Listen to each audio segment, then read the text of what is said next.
The Swiss Family Robinson, Chapter 23, The Rainy Season. One morning, while we were busily engaged in adding some finishing touches to our staircase, a strange noise of a most unwanted character was heard in the distance. I could form no opinion as to the animal form which the sounds proceeded, and dreaded the attack of some beast of prey. We at once proceeded to prepare our vigorous defense. Hurriedly assembling the cattle under the tree, we mounted to our castle and stood in anxious and eager expectation, with loaded guns, our dogs close at hand. Suddenly, Fritz, casting aside his gun, rushed forward and, bursting into a loud laugh, exclaimed, "It's the donkey, Papa! Poor old Grizzle!" At this moment, the sound was repeated close at hand and excited the utmost mirth amongst us all, as we recognized the unmistakable hee-haws of our old and faithful servant, whom we now recaptured with ease.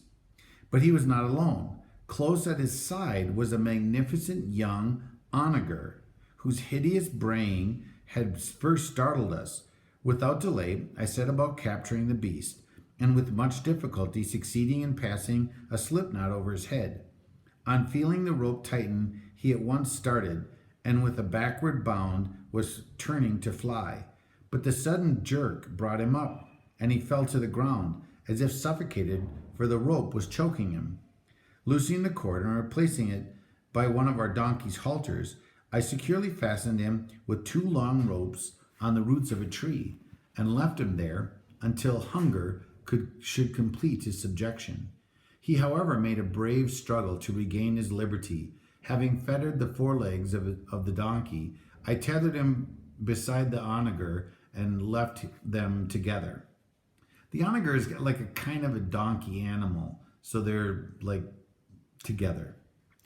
In the course of a few weeks, we managed to tame and educate him, and he became so well broken that we were able to mount on his back without fear. Lightfoot, as we called him, then became our most valuable addition to our beasts of burden. Our stock of animals had by this time become large. 3 successful hatchings by our fowls had put us into possession of 40 little chickens, which ran about in all directions, to the delight of my wife, who looked upon them as a great accession to our security and comfort. These additions, together with several other circumstances, all reminded me again of the necessity of contriving a more convenient place of shelter for our animals and feathered folk before the rainy season commenced, which I knew could not be far distant, and we now set to work to complete a set of stables and offices for our livestock.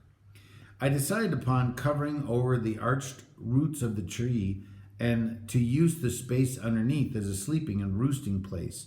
To do this, we interlaced bamboo canes over the arches of the roots and filled the crevices with moss and clay. By this means, we succeeded in making a flat, solid roof on which we could safely walk, and around it placed a low railing.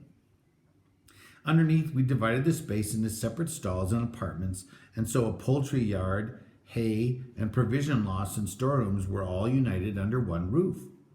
Our winter quarters were at last completed, and we had but to stock them with food. Day after day we worked, bringing in provisions of all kinds. In one of our excursions, Ernest had brought home with him some long prickly pointed leaves, which he presented to Frank, telling him they would do to make swords with. Whilst he was playing with them, Fritz said, "Let me make you a whip before they decay, but you must split the leaves for me before I can braid them." Struck by the flexibility of the fibers, I examined more closely, and though it was more conjecture, told my wife that I thought they must be the plant of some nature as the well-known New Zealand flax. "Oh," she said, "what a delightful discovery. It is the best you have ever made. Get me a leaf. I can make stockings, shirts, and all sorts of wearing apparel if it proved to be flax." We could not help smiling at her eager zeal, and I reminded her that even if it were flax, the leaves were not yet made into linen, nor had they enough for that purpose. The boys, who rejoiced in such an opportunity of gratifying their mother's wishes, set off at their greatest speed to get a supply, and soon returned each laden with a bundle of valuable flax, which they placed before their mother. "You have done well," I said, "in bringing your mother so much work. We must all help her to prepare the flax, but first it must be steeped." "Steeped, Papa? What's that?" "Flax steeping or retting," I replied, "is performed by air, sun, and water, or at least moisture. The plants must stay in water until the soft parts decay, so the fibers separate. The decayed parts of the plant are thus removed, and the tough, flexible ones, which do not soon decay, can be made fit for spinning." "Would not Flamingo Marsh be a good place for steeping the flax?" asked my wife. We all approved of her proposal, and on the following morning the donkey was harnessed to the wagon and the bundles of flax laid upon it, while Frank and Master Nip rode between on the seat. On arriving, the bundles were laid in the water with heavy stones to keep them from coming to the surface. After a fortnight, we spread the flax out in the sun to dry, and a single day accomplished this so thoroughly that we were able to take it home in the cart that same evening. A fortnight is 14 days or 2 weeks. That's a fortnight. It's an old word, but that's what it is, 2 weeks. The weather had become variable, and the nights were chilly, whilst frequent showers and the sky covered with clouds warned us at the approach of the rainy season. Our great care was now to gather a store of potatoes and manioc and cassava roots, sugar canes, coconuts, sweet acorns, and all kinds of provisions suitable for ourselves and the fodder for our animals. We missed more than anything the wheaten flour of which bread is made in our beloved Switzerland, and all the seeds of wheat and other grain that remained in my wife's wonderful bag had been sowed in hope that the rainy season would cause them to germinate and produce an abundant crop by spring.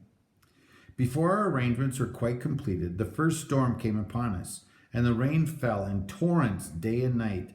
It was impossible for us to remain in our sleeping apartment, for the rain penetrated in every direction, and we had to take refuge in the hollow trunk, with whatever provisions we had on hand. Our homely dwelling was so crowded that we could scarcely move, and the smell from the stables and the lowing of the cattle and the noise made by the fowls, together with the suffocating smoke when we attempted to light a fire, made our situation almost unbearable. These difficulties were overcome by degrees. The animals were moved farther away, and by piling up articles on the winding staircase, we succeeded in making room enough to work during the day and to lie down at night.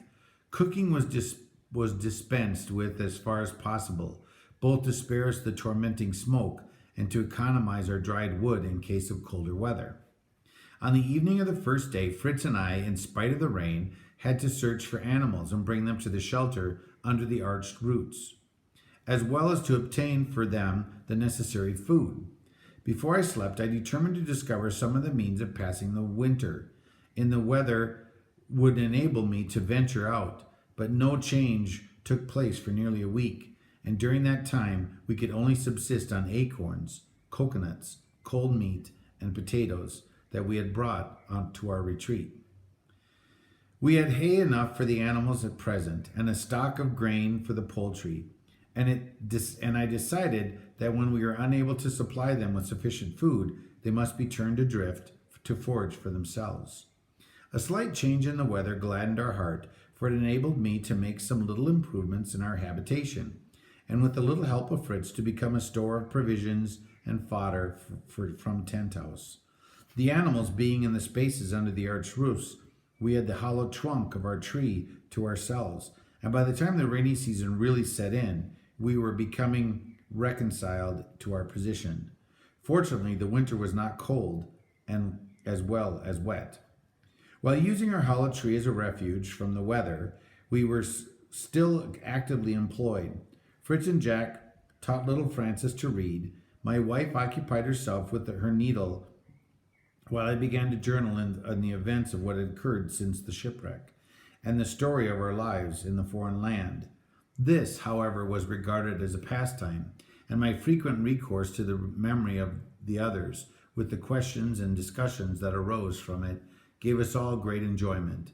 My work during these dark wintry days consisted in making coarse and fine carding combs and spindle for the work Mother had in prospect. When the weather should make it possible to dry the flax and prepare it for her first experiments in spinning, we also resolved that our first walk on the return to the fine weather should be to exploring of the rocks with a view to the construction of the substantial winter dwelling before the rainy season set in again.